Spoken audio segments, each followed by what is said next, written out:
Hey everybody!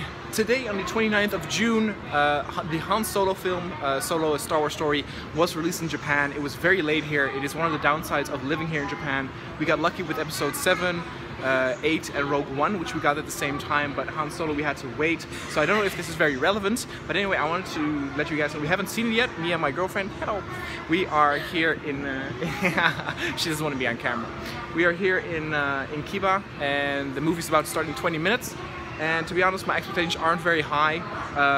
I don't like prequels that much necessarily. Not necessarily Star Wars prequels, but prequels in general.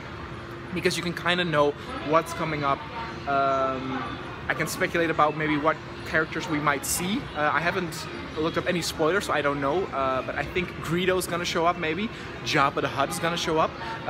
It's gonna be a question if my boys representing C-3PO and R2-D2, they're gonna make a cameo because they've been, of course, in every video up until now. I don't know, I read some non-spoiler reviews, and so there have been people saying like, well, I kind of liked it, and there have been people saying, well, it was my least favorite Star Wars movie. I know in terms of gross, it's doing pretty terrible, but of course it's also very expensive because for reshoots, the budget for it is almost 300 million.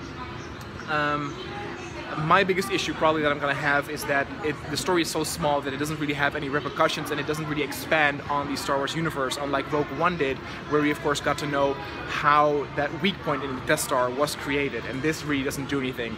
I've kind of made peace with the fact that Han Solo is played by a different character. Of course I had a lot of trouble with that during the first trailer reveal, but now I've kind of come to terms with that, and the short trailers that I saw with Lando, I kind of liked, especially like how he called him Han instead of Han, like he does in Empire Strikes Back. And to be honest, even though my expectations are very high, I think because of that, I might actually end up liking this movie more because my expectations are so low. Whereas with 8, my expectations were really high and did not live up to those expectations at all. You know, at least I hope it's going to be better than episode 8. Anyway guys, when it's over, I'm of course going to do my, my thoughts and my review, so see you guys then. Hey everybody, I just arrived at my station with, I got a nice Han Solo and on the backside Chewbacca poster and these, and I got a frozen melon drink. And yeah, let's talk about the movie. So I was correct in that I predicted that the movie would be, that I thought the movie would be pretty okay, considering my expectations were so low. And Solo, see, did you see what I did there? But no, I liked it more than episode 8. I don't know where it ranks yet. I have to give it more time for that. But at least, you know, it was better than episode 8 for me. Especially also since I did not see the cameo coming that we got there. Where I said, for example, that I thought we were going to see Greedo, we were going to see Jabba the Hutt. We did not see any of them. Jabba did get mentioned though, but they left it at that. You know, it is a smaller film, it is a smaller adventure. We learned a few things that I think expand the universe, especially the cameo. But for example, the way Chewbacca and Han met, I didn't really care for that. I did thought it was kind of interesting to see how he got his name, Solo, by the officer. And also, well, it's not really a minor thing, but it was pretty predictable that they had got a Han shot first moment in there, and they left it to the end. So to my girlfriend that came as a surprise, but to me it was like, kind of saw that coming. Also, what I didn't really like was that they really set it up to where it is clear that they want to make more Han Solo films, and I was like, well, one of them is okay. You know, and leave it at that, especially with how it did at the box office. I don't see them making a new one. And so in terms of story continuation, we didn't get a whole lot there.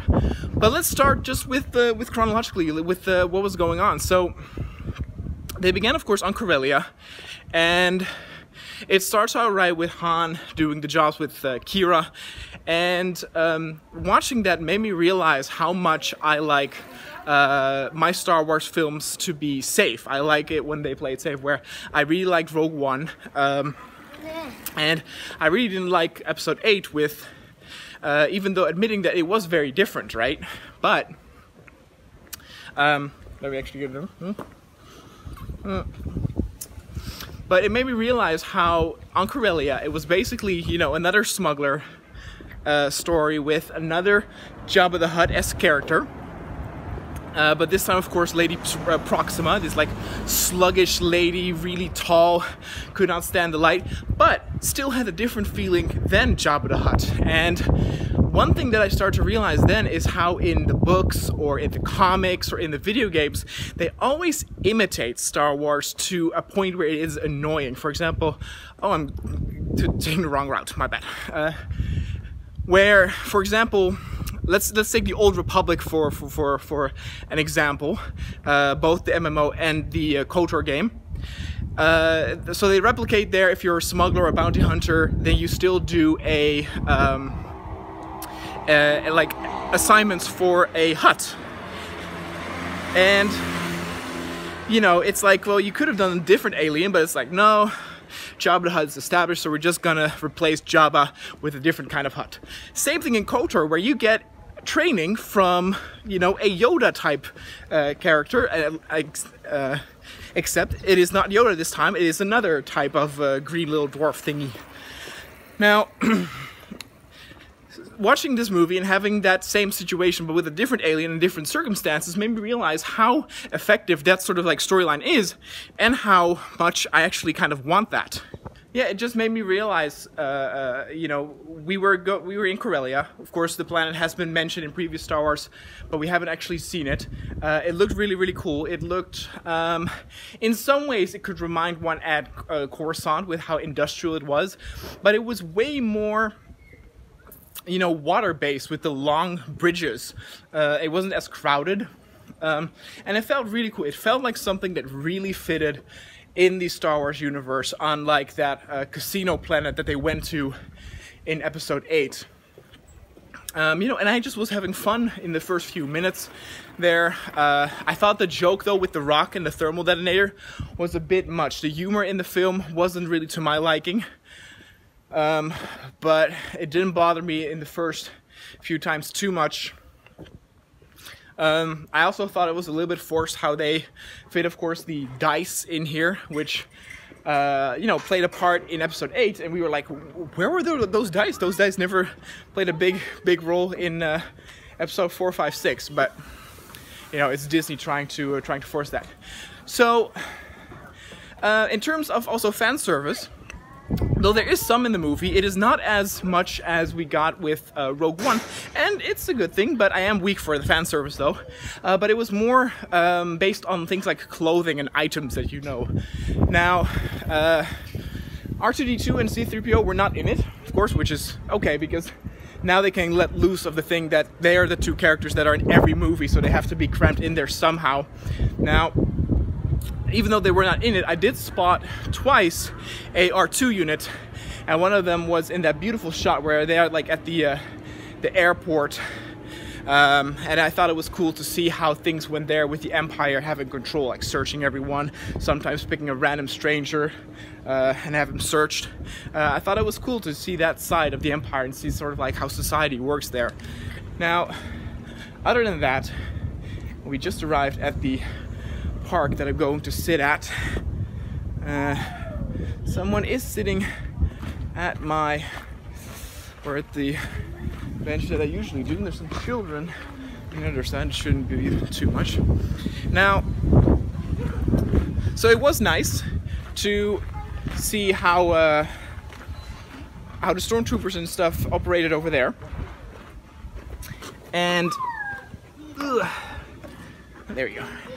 So, get comfortable. Poster here. There we go. Okay, so lean back. Oops, that's blocking the camera. There we go. So, all right. So, basically, this is also where once they are separated. First of all, I thought it was a very nice touch how they also show the customs, right? So how corrupt the Empire is with its individuals, where they had the lady doing the checkings for going after the gate, and they said like, look, we have this, I forgot the name of the blue stuff that they export, the explosive stuff, but they said like, look, we have this, you know, get us through the gate and it's yours, and she did it. And I thought it was, you know, kind of also a nice wink to how corrupt some, you know, officials are in our world today. So they get separated, and of course then shortly after he signs up with the Empire, and I thought it was cool how they had like the thing like, make a difference today, like, are you for peace and prosperity for the galaxy, join us, and they had the playing there as well. I don't know, I like that propaganda sort of stuff that they had there. It was nice to see, you know, the side of the Empire being expanded a little bit more. There he got, of course, his name, Han Solo. I thought that was okay. It didn't really bother me. It didn't really add anything if they left it out, and you know, it's whatever. Now, what was really cool and caught me off guard was the short battle that erupted afterward, where, you know, it was 3 years later, and it was cool. It was shot a little bit chaotic too, where you couldn't really see who they were fighting, but it was not rebels, I think. It was just some other, well, they invaded the planet, right? Like, that's what it's after. But the cool thing is, so we got walkers in there. They were not ATSTs, if I'm not mistaken. They were a bit smaller because they also jumped. And the cool thing is that after that they went into trenches, and though we have had trenches before in Star Wars, like for example Hoth and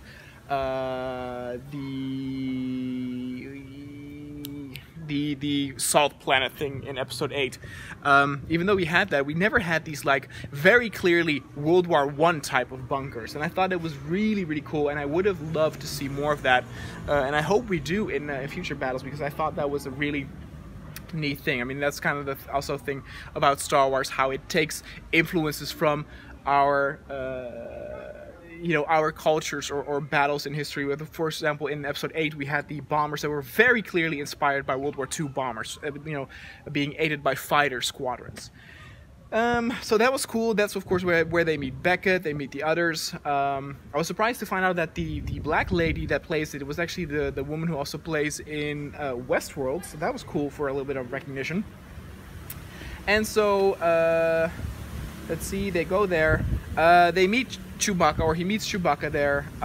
You know, that was, for me, it was like, feed him to the beast. It was like, oh, here's where they meet Chewbacca. Now, I was happy that they got it over with quick. It wasn't a whole thing to where they would bicker, they would fight, you know, blah, blah, blah. They did the thing, they fought a little bit, but then they quickly understood that they needed each other. And, you know, I was glad that the whole film didn't, you know, conspire about how they didn't like each other and how they fought with each other, but then in the end of the final battle they realized like, oh, we're buddies and that sort of stuff. I hate that sort of stuff because you already know that they're going to be friends, so hurry up and get them to that point, right? So that was nice.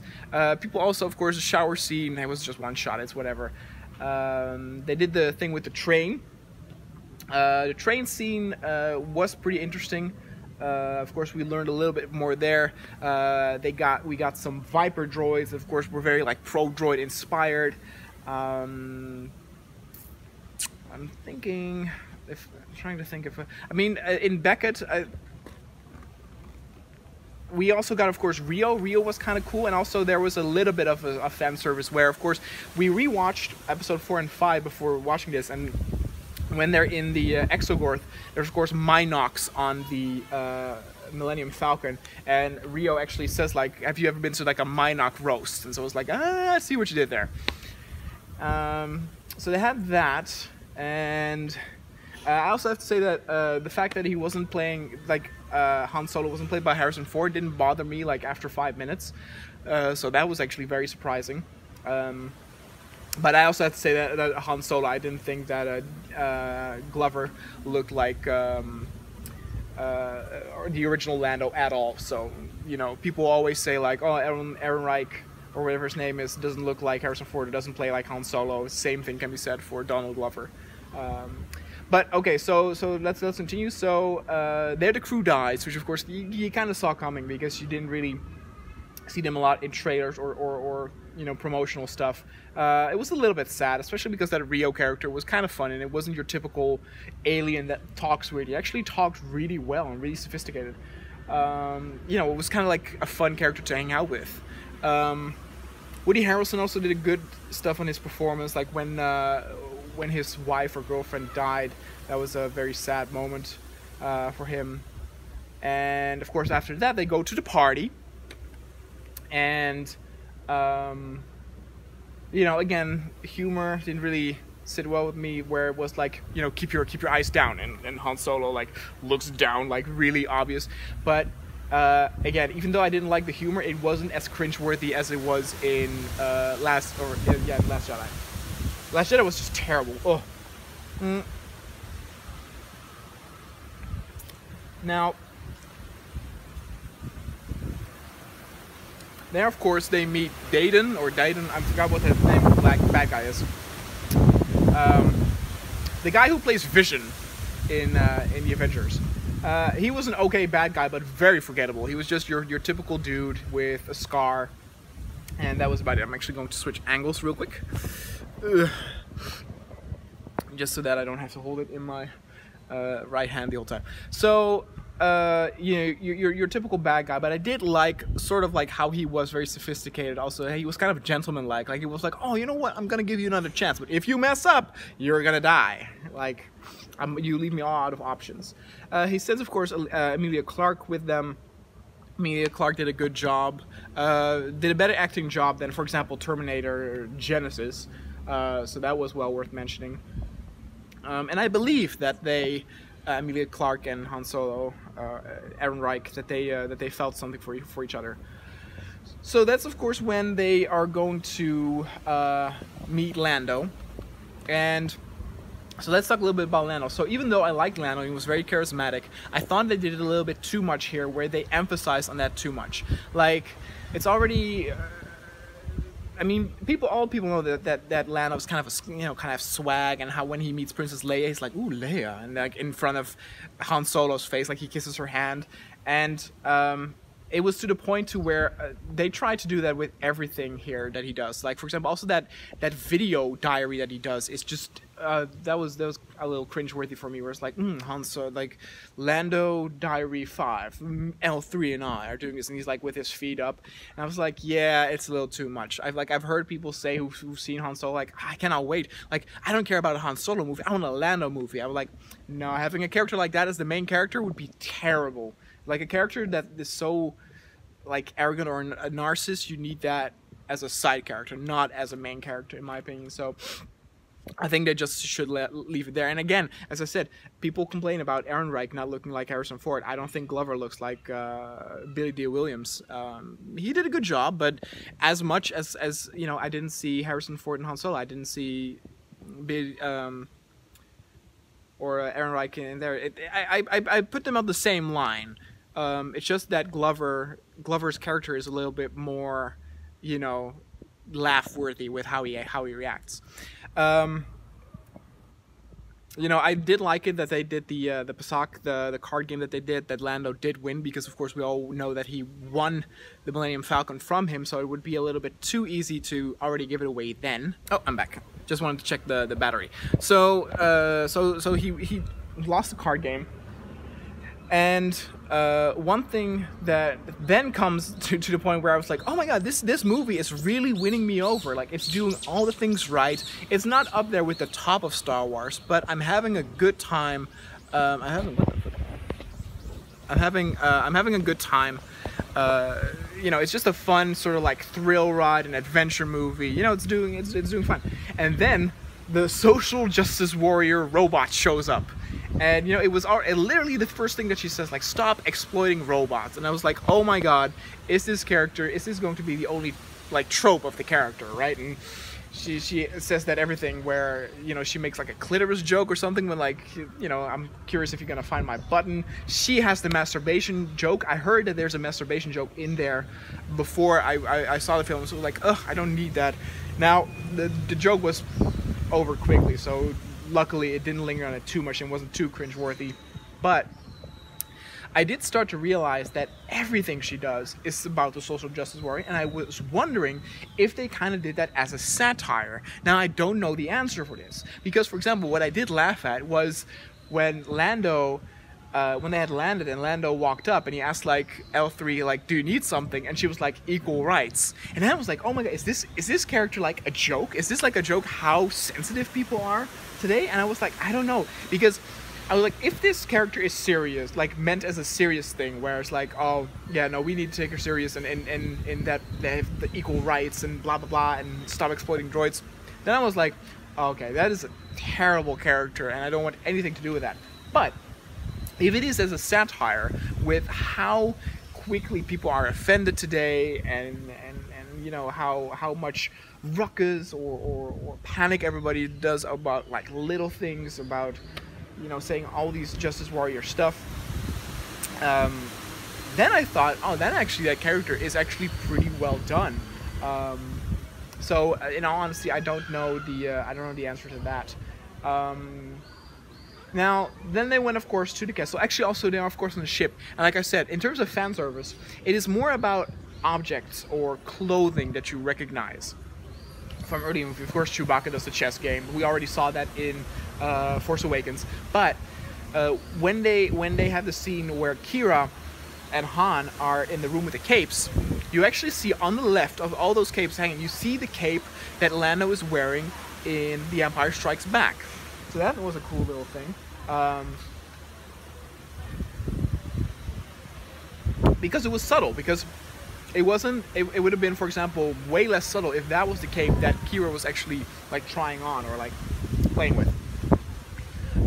Another thing, of course, that I recognized was when they're on Castle, or on the Kessel mine, and they pretend to be prisoners, that Beckett is wearing the same helmet as Lando is, of course, in Return of the Jedi. So we kind of have the answer like, oh, where or how did he get that mask from the Millennium Falcon? It's just there for some reason. Maybe he won it in an earlier game or whatever. So that was cool. The whole thing on Kessel was actually a lot of fun. It was cool to see, for example, Chewbacca help some of his fellow Wookiees. It was also a touching moment when he like decided, no, I'm gonna help Han and my friends over the Wookiees. That point where they bumped heads actually made my girlfriend cry. So, you know, that was pretty funny. It was also because L3, of course, died then. But of course, L3 has that moment where she is freeing all the droids. That was interesting. You know, it was, they could have easily also done stuff for fan service there, and I'm glad they didn't. Again, there was one R2 unit there, but the rest of the robots were things like the Thonk droid, and I like how it had like stamped, and it was like all these like mouse droids and the little ones that always get scared or run over or killed in all these Star Wars movies now get their like to have their revenge and like stomp over like the computers and all like the slavers and stuff. So I thought that was really, really cool. You know, like there's that scene in, I think it's either episode 4 or episode 6 where one of the Thonk droids like gets their feet burned. So there's that. So then of course they have to fight. All the fighting was pretty spectacular here, but nothing special there. L3 died. It was pretty sad. That's also where, of course, they said earlier how Lando also is like pansexual because he also likes droids. It's fine, it's whatever. I actually thought it was a cute thing where he's such like a playboy or such a like someone only centered around himself, that the fact that he likes a robot I thought actually was quite a nice touch. But again, I don't know yet what I feel about L3. On one side, I really thought she was annoying, but again, if it's kind of meant as a joke or satire, I think it might actually be a really good character. But I have to do a little bit more research for that. So,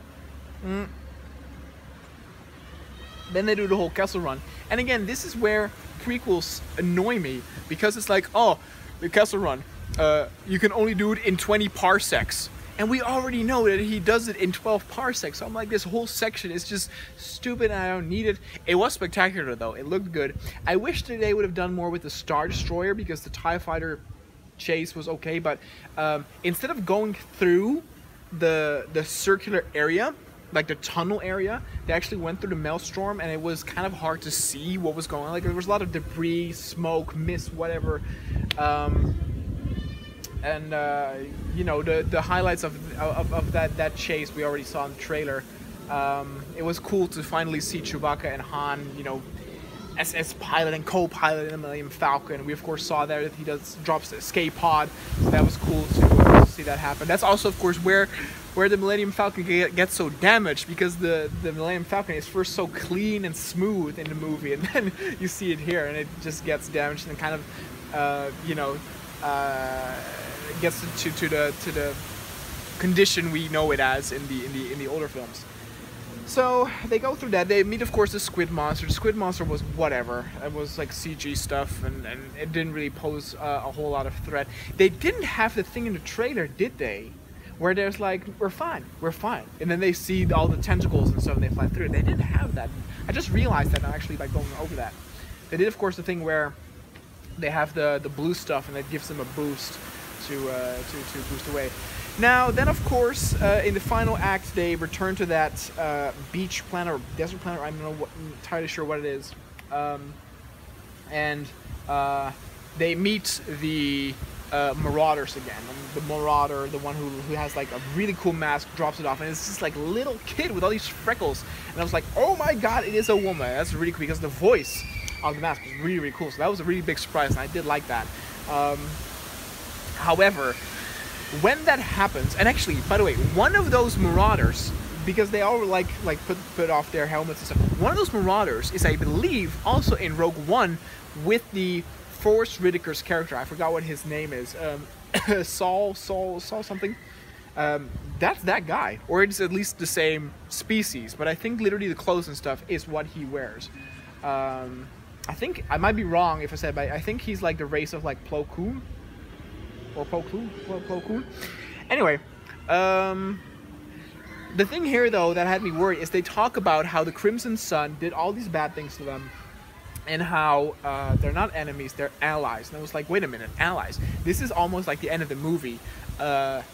They're implicating that they want to make more Han Solo movies. I'm like, oh no, like don't let it have an open ending where we're gonna get like a Han Solo trilogy. I was like, no, I don't want that.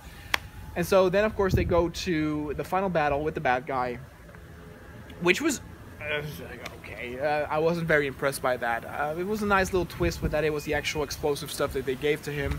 But other than that, it wasn't too spectacular. I mean, Emilia Clarke killed him. It's okay. Again, he's a forgettable bad guy. But then he goes after Beckett. Let's do Beckett first. Chronologically, this didn't happen first, but he goes after Beckett. He does the shoot first. Again, I saw that coming, so that was a little bit of a shame. But before that, and holy shit, this is again, my mind blew up. Like, and my girlfriend didn't really recognize it because she hadn't seen episode 1 in such a long time. We only saw 4 and 5 before this, but you know. Emilia Clarke is talking to someone in a robe, and I'm like, oh, who's this? You know, it cannot be Palpatine. That would not make any sense. And I was like, is it Snoke? Like, are they trying to like now set up Snoke or a backstory for Snoke? I was like, that it sounds a little bit like Snoke, a little bit not to, because maybe he's younger, so I'm not too sure. And I was like, I have no idea who else can be. And then he takes off his cloak, and it is fucking Darth Maul. Oh my god. I mean, I was like, oh, there's shit. And like, he looks rough, he looks older, beaten. So I was like, holy crap. And I was like, wait a minute, does he have like does he have the spider legs like they have in the animated series? Which I hate the fact that he has like spider legs things. And I was like, oh, it's so stupid. But I did hear that later on he gets actual like metal legs, but to what I saw when he stood up, it looked like 2 metal legs, but I could be wrong, but I think it was 2 metal legs. And of course it was funny because watching the first half of the movie made me realize how much I like the Star Wars universe and how well they could, for example, also just do a whole complete different story with characters we don't know on planets we don't know, you know, and don't have to do a repetition of everything, you know, each time. And how I could love a Star Wars movie without any single lightsaber in there. I mean, there you have space battles, you know, scoundrels with blasters, pew pew pew, races, speeders. You know, I don't need necessarily lightsabers in my Star Wars movie. I do like them, of course, but I don't need them. And that made me realize, and I was like, is this going to be the first movie that doesn't have a lightsaber? But no, Darth Maul, he grabs for no fucking reason, but just like to please the fans. Like, he grabs his double lightsaber, it goes off, and, you know, again, even though I said I don't need it, I did cream my pants about 3 times when I saw him pull his fucking double lightsaber, and I was like, oh my god, yes, he is back. Though I do have to say this, when I saw that, I was like, oh my god, please, because they're going to make a Boba Fett movie, don't make it to where he survives the Sarlacc pit. Because Boba Fett was very clearly meant to die there, as was Darth Maul. It was after the fact that those characters became so popular that it was like, oh shit, we made a mistake by killing them.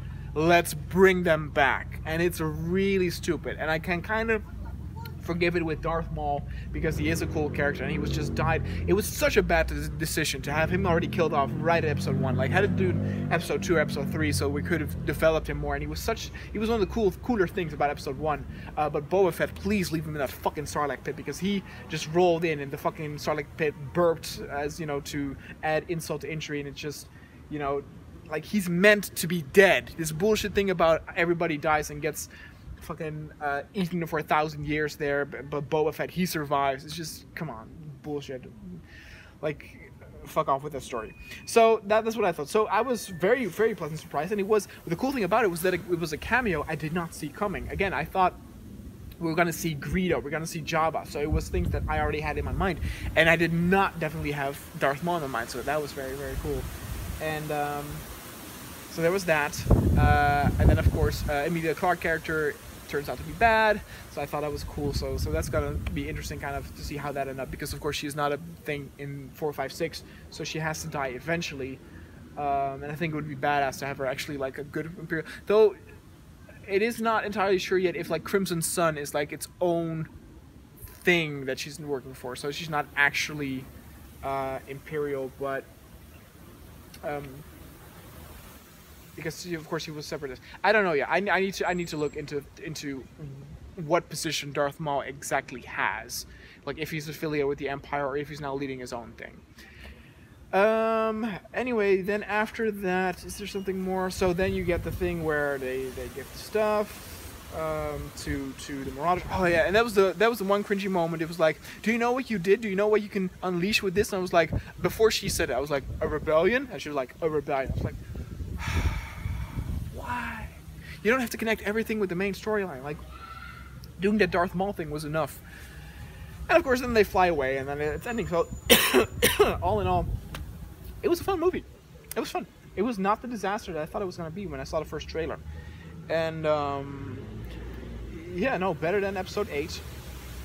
I don't know if it's better than any of the other ones, though. I don't like episode 2 very much, but it has some cool parts in it. Again, it is in need of a small story. It had some stuff with, like, Darth Maul is still alive, the Crimson Sun, a little bit about Chewbacca. So, you know, all in all, I think it was okay. Again, I came to the conclusion, watching this made me realize I like my Star Wars movies safe. But not safe to the point of the video games, where they literally copy it to the species of the thing. Like, give me more scoundrel stories, give me more Jedi stories, give me more stuff, but with different settings, with different aliens, different stuff in the same universe. I thought it was well. The one final thing that's also so weird to note is that there's a moment where Lando is about to say, "Oh shit," and I was like, they never say that in Star Wars. So I was like, I don't know if that's a thing that they do in Star Wars, but hey, it's whatever.